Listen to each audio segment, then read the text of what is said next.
อีกประมาณ2 ชั่วโมงแล้วอีก2 ชั่วโมงเนาะด้วยโอ้ไวเนาะจวดจ้าดเดี๋ยวนี้บัดมานี่กันสายจวดสายจวดสายจวดได้นี่เนาะอ่าอ่าเลยคอยถ่ายคลิปอยู่เด้อเจ้าสบายดีเด้อพี่น้องเด้อสบายดีเนาะโดยมีแต่ว่าคอยย่ำบ่ได้ขึ้นไปเด้อบ่าวบุญเด้อมีแต่ว่าสิโอนเงินให้ทั้งเจ้าเลยโอ้ยังไงนี่ไปเฮ็ดยังไงนี่โอ้โหเจ็บบ่เจ็บเฮ็ดกันนี่เลียไปยักนี่บ่เลียขึ้นมานี่บ่โอ้กินบ่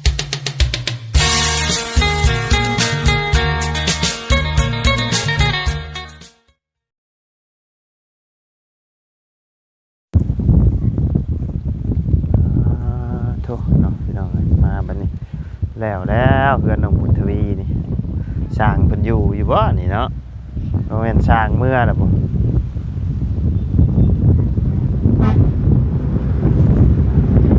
งานเต็มอยู่เนาะรถบัสแซ่บพี่น้องหลายคนอยู่มานี่กันเนาะมีไผแน่เด้นี่เนาะสร้างเพิ่นเมื่อล่ะบ่หรือจังใดนี่ครับคนอื่นก็กลับทักทายสบายดีเด้อเนาะพ่อแม่พี่น้อง FC เบิร์ดจุกูสู่คนเนาะเพราะว่าอยู่ในและต่างประเทศก็ยินดีต้อนรับเข้าสู่ช่องบ่ไลคือเก่าพี่น้องเอ้ยมื้อนี้ก็ทางทีมงานเฮาเลยทางทีมงานเซโปนเฮาเนาะเพิ่นได้ส่งเสียงมาว่าบ้านหนองหัวเจาะน้ำหน่อยเด้อเพิ่นว่าเนาะพี่น้องเอ้ยลงมือเจาะน้ำแล้วเนาะพี่น้องโน่เพิ่นเท้าสูงโน่ใช่แล้วเจาะน้ำมาดีพี่น้องตอนเช้าสายเจาะบ้านหนองหัวบ้านแกงทองเด้อเพิ่นมาแล้วเด้อมาแล้วพี่น้องน้ำแตกจากมาเด้อมาแล้วพี่น้องเลยมีแต่ว่าทั้งบ่ไลสิโทรหาทั้งบ่บุญสารวัตรก่อนพี่น้องเลยบ่ไลอาจจะ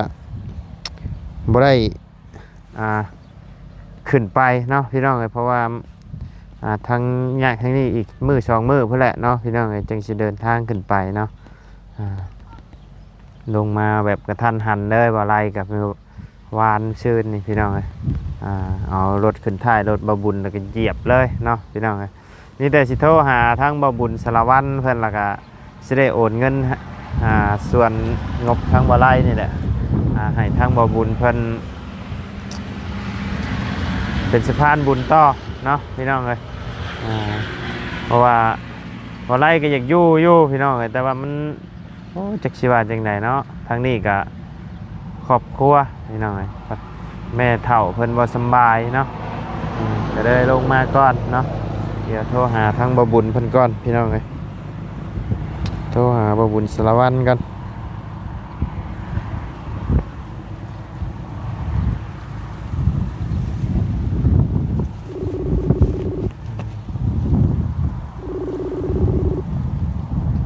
โดยสบายดีเจาะสบายดีเจาะแล้วหรือบ่น้ำนั่นอีกประมาณ2 ชั่วโมงแล้วอีก2 ชั่วโมงเนาะด้วยโอ้ไวเนาะจวดจ้าดเดี๋ยวนี้บัดมานี่กันสายจวดได้นี่เนาะเลยคอยถ่ายคลิปอยู่เด้อเจ้าสบายดีเด้อพี่น้องเด้อสบายดีเนาะโดยมีแต่ว่าคอยย่ำบ่ได้ขึ้นไปเด้อบ่าวบุญเด้อมีแต่ว่าสิโอนเงินให้ทั้งเจ้านี่แหละเป็นสะพานบุญต่อเนาะได้เบาได้โดยเพราะว่ายากเนาะยังยากอยู่ยังคาเบียกอยู่โอ้ยการนี่แหละหลังจากได้ย่อน้ำเรียบร้อยบ่แจ้งเงินใจค่ำก็จะเดินทางเมื่อแล้วก็ได้ลงมามื้อนี้บ่เจ้ากะแมนลงมาบ้านก่อนโดยเดี๋ยวพาบ่มีใส่แล้วเงินบ่ใส่โอ้ยอย่าว่าจนกว่ากันเลยบ้านเลยว่าสิยืมใช้อยู่เดือนนี้หมดแล้วตัวอะไรหมดแล้วเนาะโอเคเดี๋ยวค่อยโอนให้เด้อโดยอยู่น้ำข่อยมีอยู่6 ล้าน อ๋อ ทางประตูนเพิ่นโทรหาแล้วบ่ยังอยู่จ้ายังอยู่อ๋อโอเคน้ำข่อยมีอยู่6ล้านโดยนี่เดี๋ยวค่อยว่างจากเจ้าเดี๋ยวค่อยโอนให้โดยว่าไรโดยโดยโอเคสบายดีเด้อโดยขอบใจว่าไรโดยจะ สบาย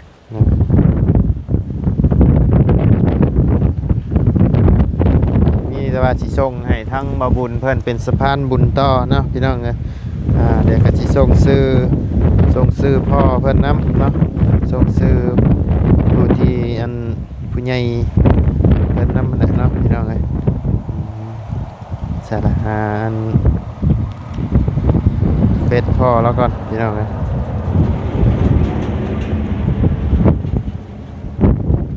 อะไรก็อยากขึ้นไปอยู่พี่น้องเอ้ยแต่ว่าก็โอ้ยเนาะมันน้ำนี่ก็รอแล้วรออีกพี่น้องว่าบัดมือเพิ่นสิมาดีบัดมีเวียกอยู่บ้านอีกเนาะก็เลยลงมาก่อนบ่ไรกับพี่น้องเอ้ย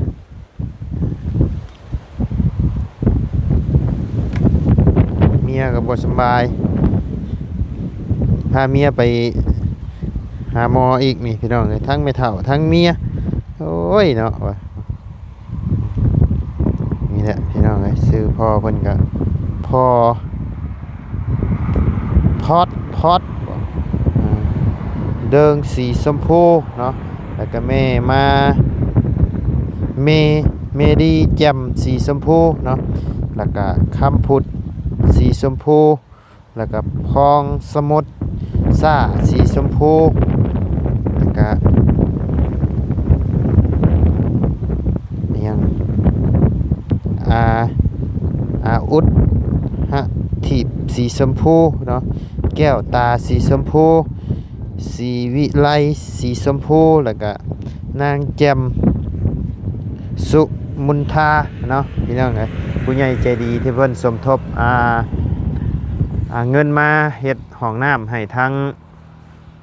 บ่แม่นห้องน้ำขอโทษหลายๆพี่น้องเอ้ยเจาะน้ำให้ทั้งน้องหัวเพิ่นเนาะพี่น้องเอ้ยก็เป็นชื่อทางผู้ใหญ่เพิ่นเนาะทางบ่ไล่ก็ในนามต่างหน้าที่เป็นสะพานบุญให้ทั้งผู้ใหญ่ใจดีทั้งพ่อเนาะแล้วก็ผู้ใหญ่ใจดีเบิดทุกคนที่ร่วมสมทบมาเนาะก็ต้องขอบคุณทั้งพ่อได้เด้อเนาะแล้วก็ทั้งผู้ใหญ่ใจดีทั้งเอื้อยทั้งอ้ายที่ได้สมทบมาเนาะก็ขอให้อยู่ดีมีแฮงความเจ็บบ่ให้ได้ความไข้บ่ให้มีเด้อเนาะปรารถนาสิ่งใดก็ขอให้ได้สมความมุ่งมา่ดังปรารถนาเนาะเพราะว่าเสียธุรกิจการงานหยังก็ขอให้เฮงๆปังๆร่ำๆรวยๆตลอดปีและตลอดไปเด้อเนาะสาธุเนาะก็อาจสิซ่าแน่เด้อเนาะก็ต้องขอโทษขออภัยหลายๆเนาะทางผู้ใหญ่เพิ่นเนาะทางบ่ไล่ก็พยายามติดต่อหาสร้างเจาะเพิ่นหลายเจ้าเลยอันนี้ก็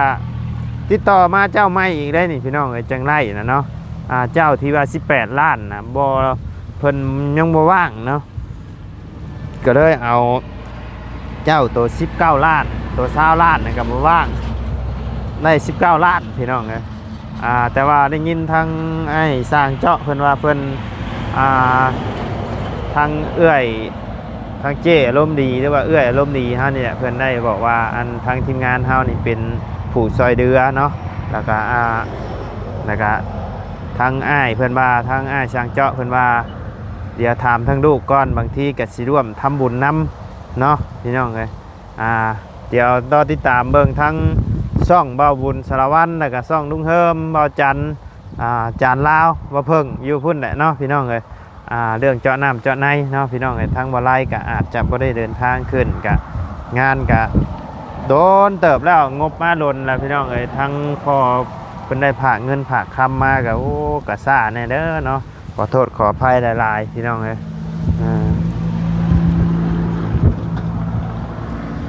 เดี๋ยวอะไรสิโอนเงินให้ทั้งเบาบุญ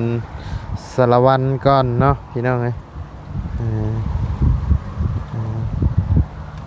เดี๋ยวส่งซื้อผู้ใหญ่เพิ่นก่อนเนาะ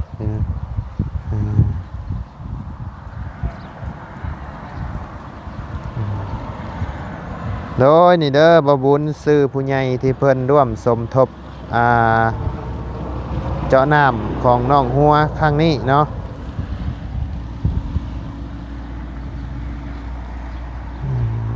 ใส่ไปพี่น้อย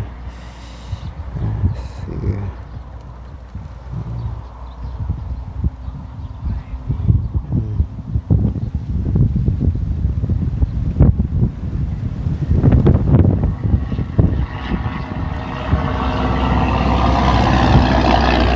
ปรับกันหน่อยนึงเนาะพี่น้องเลยโอนให้ทั้งบบุญกันเนาะหน่วย10อ้อยพันหมื่นแสนล้านเนาะ6 ล้านกีบพี่น้องเลยไปเรียบร้อยไฟขึ้นกัน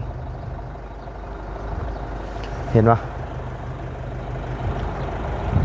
6 ล้านเนาะเห็นอยู่ปะเห็นคักอยู่ปะเจอกันโอเค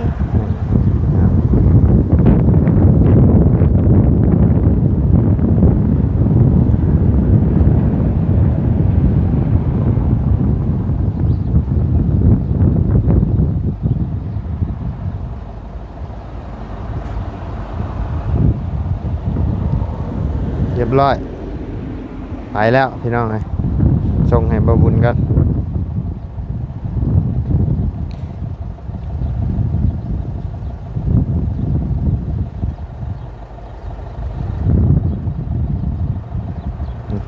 ส่งให้บบุญแล้วพี่น้องเลย6 ล้านเนาะโอ้ยเด้อบบุญเด้อส่งไปเด้อใบสลิป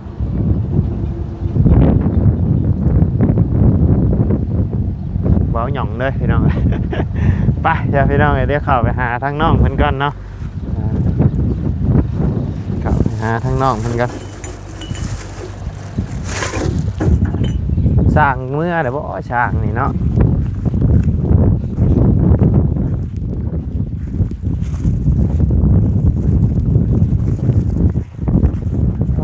ผูกปล่อยว่าวแบ่งอยู่เทิงบรรยากาศเนาะปล่อยว่าวจ่อยอยู่เทิงพี่น้องเลยเถอะสร้างเขาเมื่อนะบ่พอสร้างเขานี่เนาะ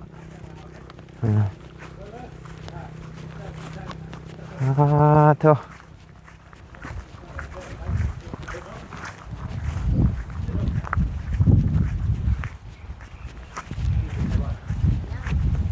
ใส่ละไอ้ทั้งไรเบิ้ลล่ะสร้างเมื่อหรือบ่โอ้ยเนาะสบายดีเด้อสบายดีโดยโอ้ยบ่ได้พ้อกันตะดนนะเนาะโอ้โหเกือบแต่อยู่ว่าจะแตวพวกเกือบปีแล้วจักเนาะเกือบแม่นดีได้เอาดีเลยรอคือเก่าเนาะโอ้ยโอ้ยเห็นยังนะพี่หนวดเอาบ่ได้ขึ้นไปนั่นบ่หาชิโร่ช่วงมึงนึงนี่ข่อยคือเห็นเจ้าอยู่เซโปนนี่หยังหาชิโร่มาวานชื่นลงมาบ้านนี้โดยทั้งไม่เท่าว่าสบายก็ลงมาก่อนหน่อยยังสิขึ้นไปอยู่บ่ขึ้นเยอะบ่ได้ขึ้นบ่จ้ะคือว่าเห็นคือว่าขึ้นเหนือตอนนะโอ้ยขึ้นไปก็ขึ้นแบบขึ้นไปไว้มาไว้บ่ได้ไปเองเด้เอาไปกับอาจารย์เพิ่นโดยได้ไปกับเพิ่นอยู่นะอ๋อ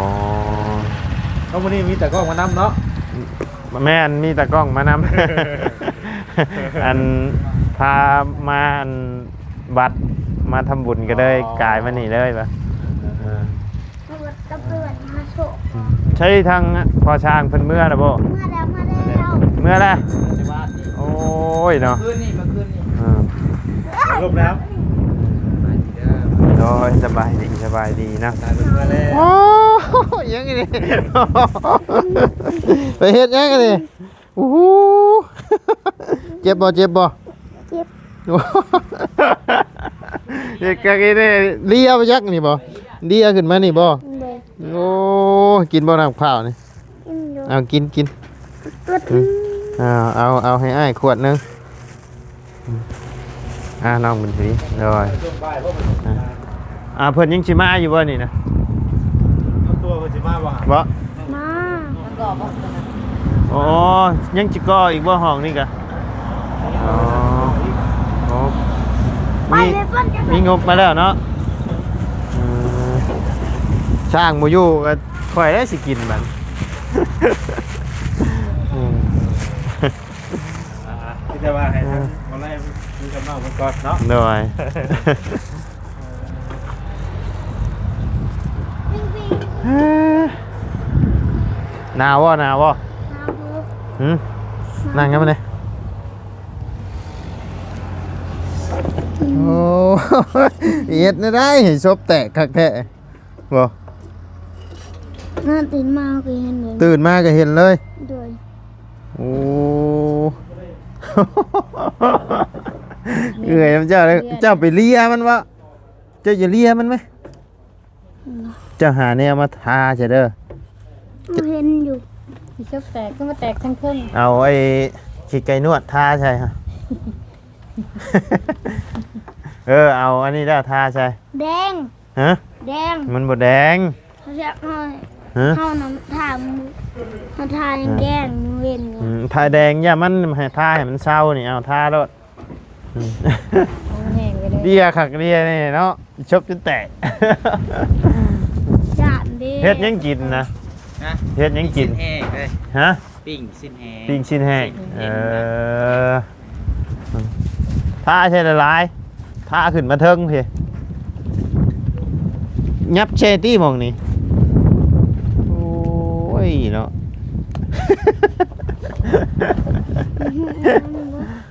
ฮะของเลยของไผ่ของเจ้าก็นะแล้วว่าท่าน้ำแน่ ใช้เปิดได้เลยนี่มันก็เป็นสีนี่ เมื่อคนบริเอาสีขาวเนี่ยมันเป็นปัญหาสักทีที่เอากับมันคือกัน โอ้ย แต่ว่าได้แดง เป็นแต่หึงนะบ่เป็นได้จักมือเลยนี่ ได้ หาหกมือเลย สองมื้อ อืม สามมื้อนี่ กินละเดียกินละเดียบ่ อาการน้ำก็เดิมมันดิก็แตกมัน ทั้งพ่อช่างเมื่อเลยดิ เลย เมื่อบ้านนี่เนาะ เลย อืมเป็นแล้วเลยเด้พี่น้องเป็น เขา กัน ตาย เลย แล้วมาจะเธอ หืม เขาตายแล้วมาจะเมียเรา มากับบ่าวเบียดแม่นบ่ เวียดแล้วก็เมียเรา จักแล้วบ่าวกับบ่ฮู้ ห่านนี่แหละ อืม เมียบ้างเลยบ้า อื ง มอืมอืม เลยบ้างเมีย หูจักของเนี่ยนะ โอ้ฮู้ว่าได้นี่กินก็ละบ่าวกะกินบ่อิ่มหน่อย เออ หืม หมูกิน บ่กิน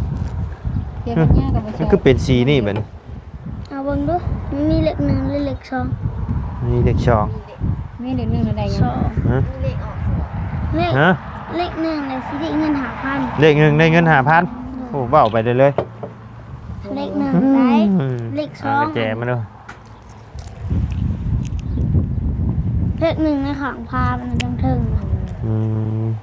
เขาเลขหนึ่งสองโตนั่นได้ เด็กหนึ่งช่องโตนะได้หยังบัดนี้ ได้เงิน5,000 ได้เงิน5,000 เลขหนึ่ง หาว่าอีกยัง นี่น่ะ มาก็ได้ชิปั้นแล้วอ่ะ อ้าวผ้าเดียว โถ ผ้าเดียว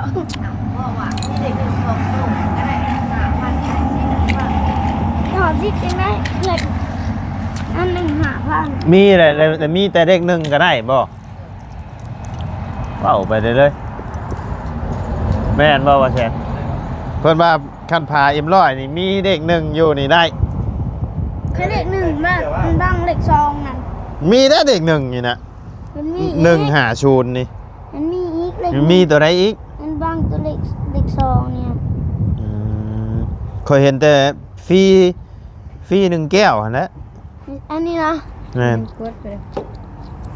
เอาไหมเอาไปไหม โอ้ก็อยากหัวกี่ชอบจะได้ บ้าเรากินโชว์คำเบิดเลย เบิดเลยแหละ ถึงมันแทนบริกซองนี่มันได้ เอามันบัตรเด็กชองมันสิได้จักพันไง บ่ได้ บ่ได้อืม ป้าเวียดไม่ได้เฮ็ดอะไรกันด้วย อืม เห็นตลอดเลย เออ เห็นอยู่ตลอดเล่าผู้ บ้าวอะไรบ้าวยาวมาหาอยู่บ่ มา เมื่อวานนี้มาบ่ มา อืมเจ้าบ่นาบ่จะเฉยๆกันฉัน อันน้อง ฮะ บ่ได้เอาปานใด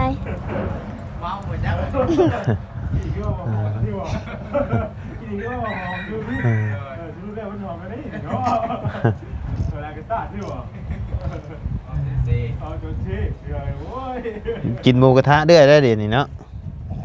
ได้กินหมูกระทะเด้อยบ่เดี๋ยวนี้ กิน อืม อ้วนเอาดิ อ้วนแน่เดี๋ยวนี้คือบ่ใช่เสื้อแขนยาวมึงแน่โอ้ยแต บ่าก วนี่ แต ต ก กได้จังได้ แต บ่าก ว ฮะ บ่าวสิตกจังได้ บ่าวบ่าวไผ บ่าวห้องแล้วผู้ โอ้เฮ็ดเป็นนะจ๊ะเนาะ ชื่อเอา ชื่อเอาบ่ก็เดียวว่าเฮ็ด จักพัน 50 50พ่อโอ้ยเจ้าก็มัก เราซื้อมาให้ ไผชื่อ สบุญ สาบุญ เลย อ๋อสาบุญบ้านนาหั่นบ่ เลย อืม บ่เวียด เพิ่น บ่ต้า เพิ่น เมีย เพิ่ บ่ น ต้า เพิ่นเดี๋ยวเพิ่นเทแล้วบ่พื้นนี่ เท่ละปะ ไปเบิ่งเนาะเบิ่งเนาะแห้งแล้วบ่ฮะแห้งเลยเอ้ยอ๋อเพิ่นยังสิมาสาดอยู่บ่นี่อืม